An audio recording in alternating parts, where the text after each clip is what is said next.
L'objectif premier d'un commerce, c'est se faire de l'argent seulement.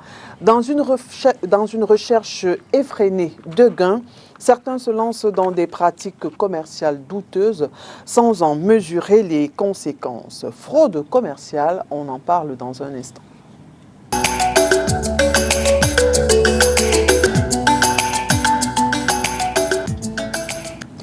Mesdames et messieurs, bienvenue. L'émission C'est tout droit. Le programme se propose d'apporter des réponses aux questions de société à travers le regard des hommes de loi. Ce jour, nous parlons de la fraude commerciale. Quelle est la différence entre la fraude, le vol, la contrefaçon et comment reconnaître et même prévenir? Pour nous éclairer, je reçois sur ce plateau Maître Cécile Mirelbi Gaïtia. Elle est avocate au barreau du Cameroun. Maître, bienvenue et merci d'avoir accepté notre invitation. Merci Oriane de m'avoir invité une fois de plus. Bonjour. Mesdames et messieurs, pour planter le décor, je vous propose de regarder cet élément et nous revenons juste après. Oui, la première des choses, c'est qu'on s'indigne et on se dit, bon, pourquoi est-ce que on est victime d'une fraude commerciale, comme vous l'avez bien ici dit que on peut acheter une bouteille de gaz, on peut faire un transfert et puis ce n'est pas le service qu'on attendait qui nous est rendu. Donc la première des choses, comme je l'ai dit tantôt, c'est qu'on s'indigne. La deuxième des choses, c'est que il y a déjà des institutions qu'on a mis en place. Par exemple, la commission anticorruption. On peut aller dénoncer à travers le numéro vert qui est disponible à tout le monde. Donc, on peut aller dénoncer et dire que cela ne doit pas se passer. Donc, voilà pour moi à peu près comment est-ce qu'on peut réagir ou alors on peut faire face. Donc, la première des choses, c'est l'indignation. La deuxième des choses, c'est la dénonciation. Voilà. Alors, face à une fraude commerciale, déjà, c'est la surprise lorsqu'on découvre que c'est la fraude. Maintenant, moi particulièrement, mon attitude, c'est de retourner vers l'acteur, celui qui a commis la fraude. On essaie de trouver un terrain d'entente pour qu'il remédie. S'il n'y a pas de solution, il va me diriger vers le poste de police le plus proche pour signaler le cas d'abus, le cas de fraude. C'est une fraude commerciale, j'ai souvent l'habitude de laisser passer ou alors je retourne vers la boutique lui acheter la marchandise pour les faire comprendre que vraiment c'était pas une marchandise de bonne qualité, ça n'a pas mis long comme ça devait mettre et puis je laisse tomber. Oui, pour moi, face à une fraude commerciale, moi ça ne me gêne pas trop parce que je me dis que les entreprises font de leur maximum afin de charger le produit qu'il faut, la quantité qu'il faut. Mais sauf que généralement, il arrive que la plupart des produits ne se remplissent pas à temps. Prenons par exemple le cas des sachets de bonbons, par exemple. Il peut arriver que les bonbons soient vides. On ne va pas arrêter par exemple le vendeur de bonbons ou même les bouteilles à gaz aussi, par exemple, que ça vient en moitié, d'autres viennent pleines. Bon, on peut dire que là-bas c'est juste la chance. Si c'est bon, si vous trouvez une bouteille pleine, on dit Dieu merci. Si on ne trouve pas de bouteille pleine, on pleure seulement, ce n'est que ça. Ça ne doit pas se passer parce que c'est les choses que le combat. En tant qu'évangéliste, c'est ce que Dieu nous demande d'enseigner, de prêcher aux gens pour combattre ces choses également, parce qu'on appelle ça l'escroquerie. Donc l'escroquerie, c'est les choses où ça ne doit pas fonctionner parce que Dieu nous a appris l'amour. Si quelqu'un a déjà de faire ça, c'est-à-dire lui, il n'a aucun amour dans sa vie. Lui, c'est que il veut, on appelle ça le vol. L'agression, maintenant, ça devient des manières pour agresser les gens en passant dans ces fraudes que les gens ont été de faire. Ce que je vais vous répondre également, c'est ça. Vous savez, de nos jours, la fraude commerciale est quelque chose qui se passe chaque jour. Mais face à cette situation, quand il s'agit de la fraude commerciale, que ce soit au niveau de ceux qui viennent dans les marchés, nous exiger à leur payer les taxes. Nous débattons chaque jour à comprendre le pourquoi et de surcroît, ce problème on n'a jamais trouvé une bonne solution pour cette fraude commerciale.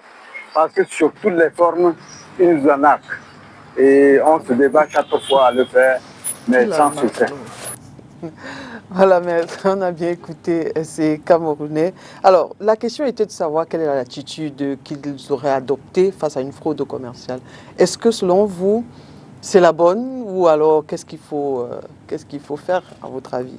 Alors, ce qui revient, en fait, chez tout le monde, c'est qu'on laisse tomber.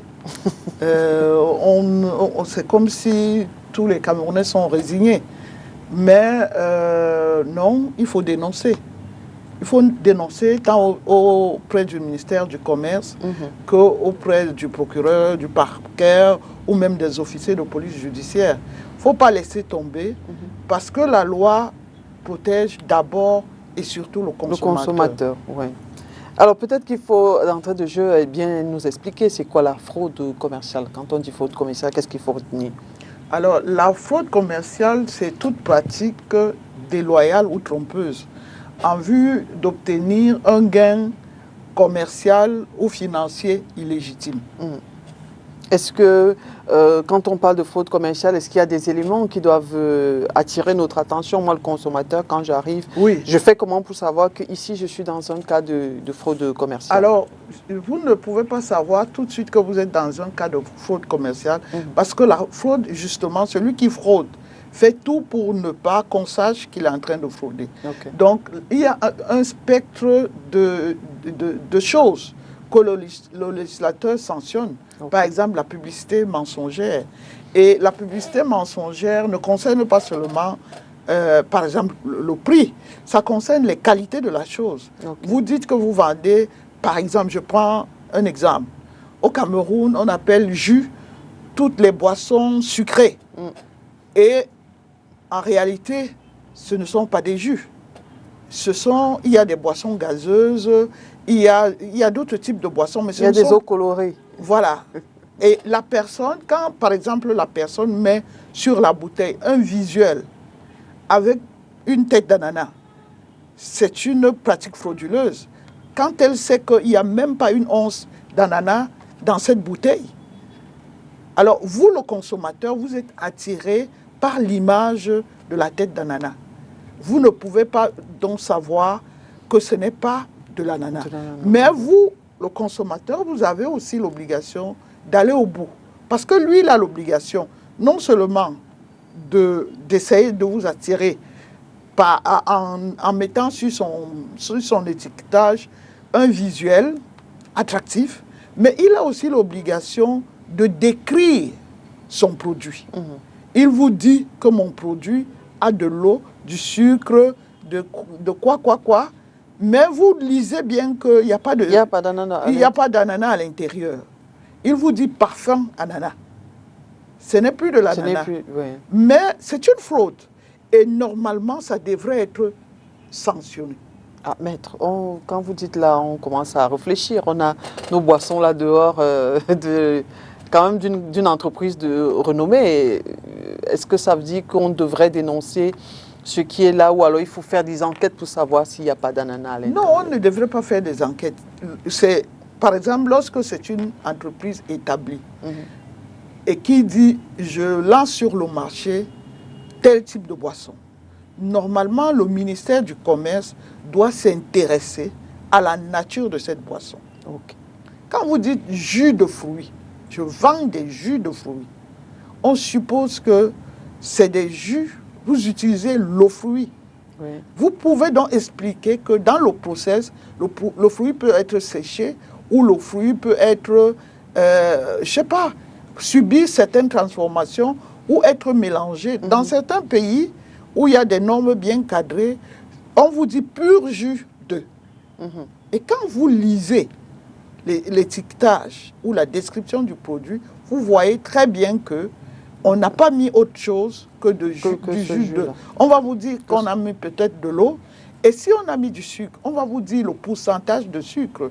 Ça permet que la personne, par exemple, qui a un diabète, quand elle consomme ce jus, elle sait qu'elle consomme un jus qui est sans sucre ajouté. D'accord. Ok. Donc, de toutes les façons, il faut qu'à la base, il y ait le produit annoncé. Voilà, qu'il y ait le produit annoncé, qu'il soit selon la quantité annoncée, qu'il ait les qualités requises, qu'il soit accrédité dans le marché et que le prix soit un prix qui ne vise pas je veux dire que le prix soit aux normes du marché. Qui ne viennent pas appauvrir le consommateur. Alors, maître, dites-nous, est-ce qu'il y a une différence entre la fraude, le vol, la contrefaçon? Le vol, la contrefaçon sont les éléments de la fraude. Ce sont les éléments de la fraude. La contrefaçon vise à modifier un produit pour le faire passer pour authentique ou à fabriquer un semblable à un produit authentique. De telle façon qu'on crée une confusion dans l'esprit du consommateur. Vous dites que vous avez fait, je sais pas, une marque de savon que tout le monde connaît et au lieu, vous faites le même type de savon qui n'est peut-être pas soumis aux mêmes normes et aux mêmes contrôles. Parce que celui qui a la marque, a déposé sa marque, est connu par les instances de contrôle et met sur le produit, met sur le marché un produit dûment contrôlé. Celui qui vient créer à côté ne passe par aucune de ces étapes, mais met à côté du même produit le même type de produit. Donc, le consommateur a de visu le même produit, il ne saura plus ce qui est authentique. C'est ça la contrefaçon. Maintenant, le vol consiste à s'approprier à l'insu de l'autre son bien. Alors, maître, dites-nous, est-ce que, bon, avant, je vais revenir après dans les quelques exemples, je ne sais pas si c'est dans la fraude, mais vous me direz, est-ce qu'il y a des types de fraude commerciale? Oui, la fraude concerne pratiquement tous les aspects de la vie. Alors, le commerce même concerne les biens, la fourniture des biens, la fourniture des services et même les technologies. Donc, aujourd'hui, vous nous avez amené à parler de la fraude commerciale. Oui. Mais par exemple, il y a des fraudes sur... il y a plein de falsifications qui concernent, par exemple, les sceaux de l'État. Les timbres et tout ça, ce sont des fraudes. Mais ce ne sont pas des fraudes commerciales. Par contre, dans les fraudes commerciales, il y a également la falsification des documents. C'est-à-dire que quelqu'un, par exemple, n'a pas l'autorisation d'offrir tel type de service et il fait croire qu'il a ces autorisations. Il prend peut-être de vraies autorisations, il les manipule pour en faire de vraies autorisations. Il y a la falsification, par exemple, sur les dates. Vous savez que les produits périssables et alimentaires ont des dates de péremption. Vous avez des gens qui réussissent à changer les dates de péremption de telle façon que le produit au rayon a l'air d'être encore dans les temps prévus par le fabricant.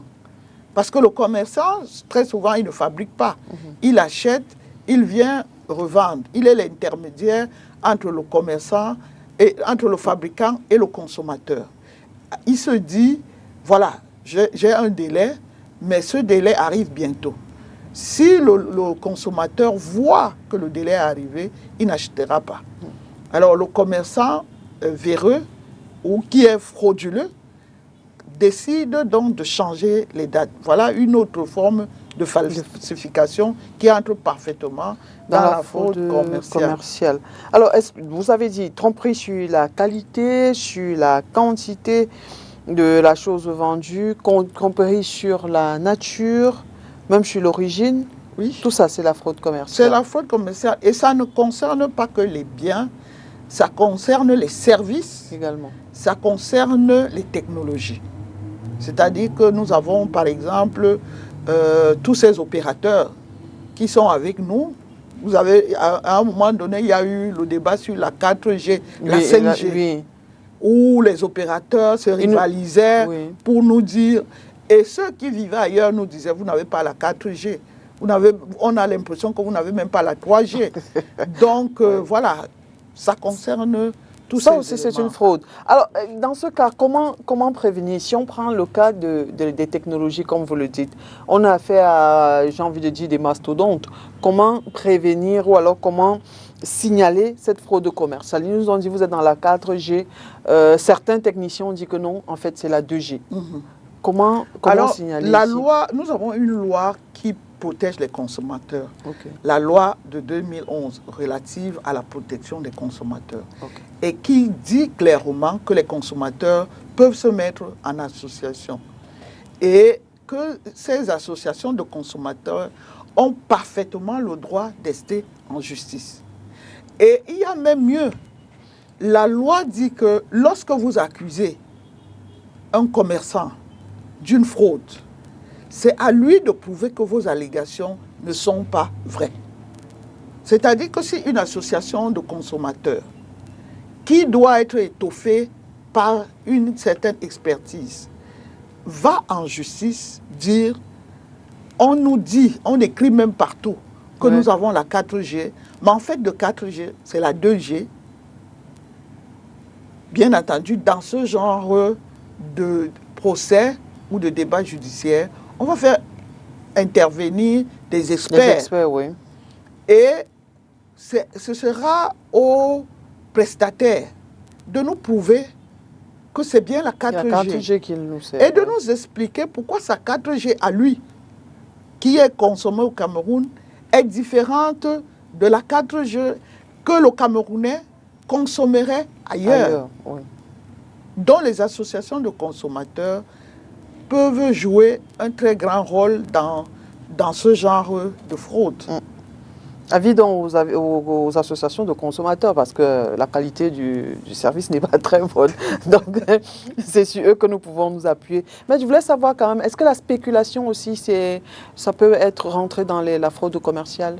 Oui, la spéculation peut rentrer dans la fraude commerciale. Quand vous parlez de spéculation, j'imagine que le fait de dire, par exemple, que le produit existe, mais il est en très petite quantité, il y a un délai pour l'acheter. Et après, les prix grimpent. Après le délai, les prix grimpent. C'est clairement la loi sur l'activité commerciale. Celle-là est de 2015. La première, celle sur la protection du consommateur, est de 2011. La loi régissant l'activité commerciale est de 2015, dit clairement qu'il s'agit d'une fraude. Très bien. Alors, nous avons le phénomène des faux whisky, des fausses bières. De plus en plus, il y a des gens qui fabriquent des whisky.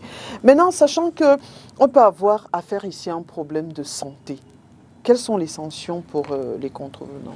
Alors, il faut déjà dire que la loi la loi relative à la protection du consommateur, de même que la loi régissant l'activité commerciale, parle bien de la protection de la santé, de la sécurité du consommateur, de la protection de son environnement, de la protection même de sa vie. Okay. Donc, tout ce qui concourt à la nuisance de la vie, de la santé, de la sécurité, de l'équilibre de la personne est sanctionné par la loi. Maintenant, pour en revenir au problème des faux whisky, moi je vois là deux éléments. Il y a déjà l'élément, le premier élément, c'est que pour être décidé qu'on peut fabriquer, il faut avoir les autorisations. Et ces autorisations sont soumises à des contrôles préalables qui contrôlent non seulement le processus, mais également l'environnement. Donc, en réalité, ceux qui fabriquent les faux whisky, ce n'est même pas de la fraude commerciale, c'est de la criminalité de bas étage. La fraude commerciale veut dire que j'ai l'autorisation, je peux fabriquer, mais peut-être dans le processus de fabrication, si je devais mettre 2% ou 3% de telle chose, je ne le mets pas parce que peut-être ça coûte plus cher. Ça coûte cher, oui. Mais vous n'avez pas l'autorisation. Vous n'avez pas la technologie. Vous allez dans un environnement malsain. Ouf. Nous ne sommes plus dans la fraude commerciale. Ce ne sont pas des commerçants. Ce sont des bandits. Malheureusement, ils sont aidés par les commerçants. Parce que le commerçant, lui, prend le relais. Ouais, pour écouler. Oui, il connaît l'origine du produit. Il ne va pas prétendre qu'il ne connaît pas l'origine du produit.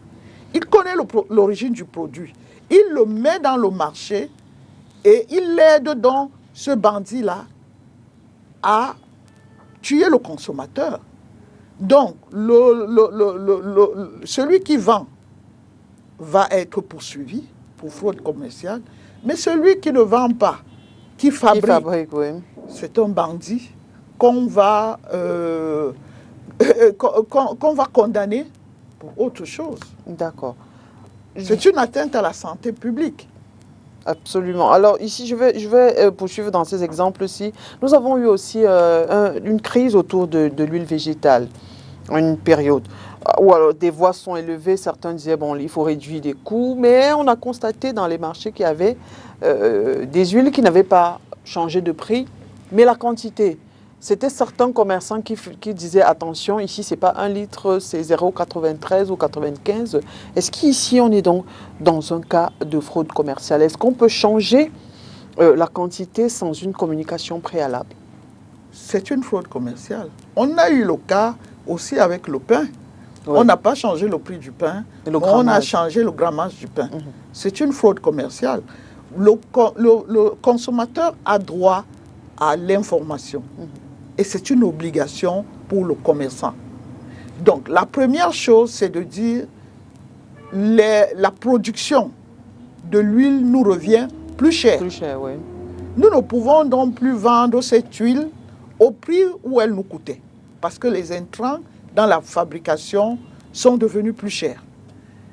Et donc, voilà le prix qui correspond à cela. Mais comme nous avons une partie des consommateurs qui ne pourra pas atteindre ce prix, nous leur donnons un format plus petit. Vous savez qu'on a introduit, par exemple, les demi-litres d'huile, ce qui n'existait pas avant. Avant, on avait 1 litre d'huile.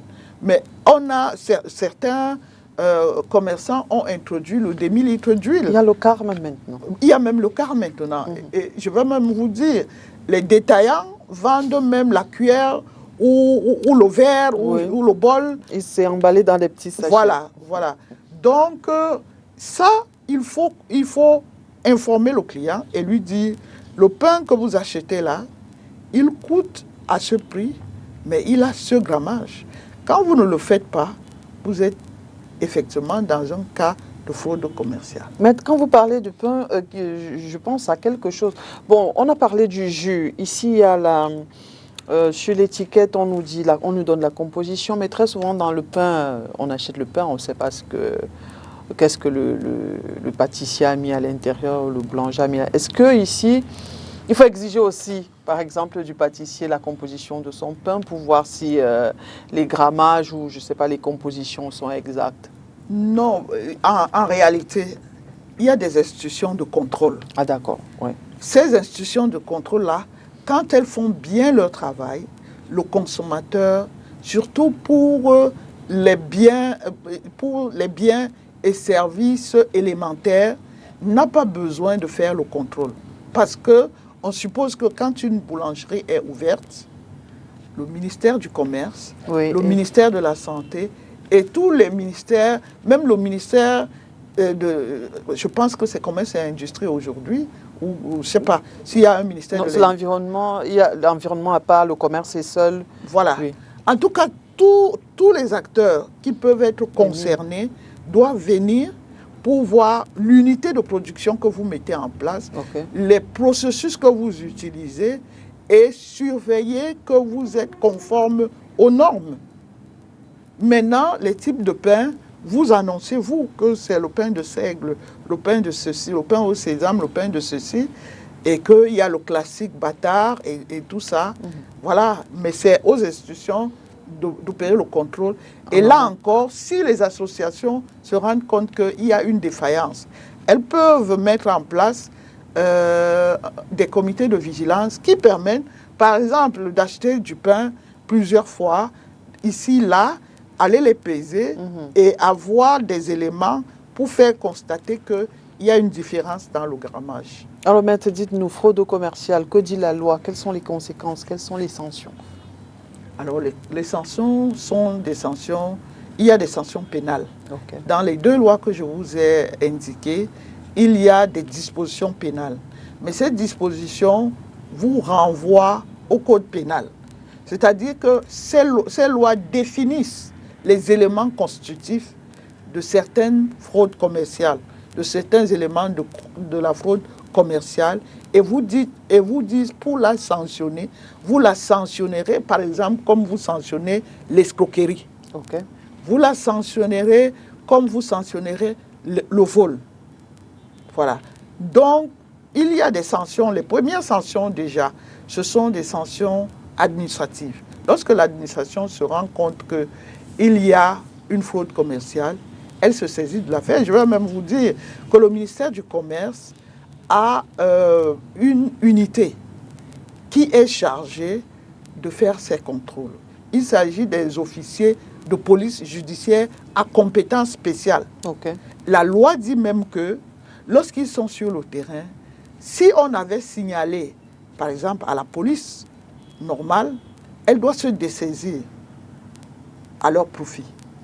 La loi leur dit qu'ils doivent être assermentés. La loi dit qu'ils doivent dresser des procès-verbaux qui font foi.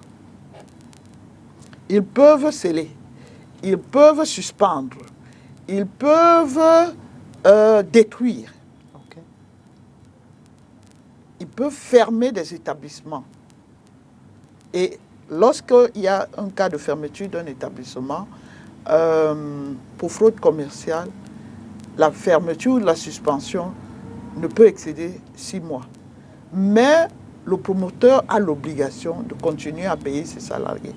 Il ne peut pas prendre prétexte du fait qu'il est suspendu pour ne pas payer ses salariés. C'est pour amener les gens à se dire, on est dans une activité, et dans cette activité, il y a des normes. Il y a des normes, oui, il y a des règles à respecter. On ne peut pas tout gagner. On ne peut pas gagner tout. Il faut accepter de suivre les normes et de gagner un peu. De façon progressive même. Exactement. Merci beaucoup, maître. Nous sommes arrivés au terme de notre émission. Merci pour ces enseignements. Merci, Oriane. Mesdames et messieurs, merci à vous d'avoir été des nôtres. Nous espérons avoir répondu à quelques-unes de vos préoccupations. N'oubliez surtout pas, nul n'est au-dessus de la loi et nul n'est censé ignorer la loi. À très bientôt.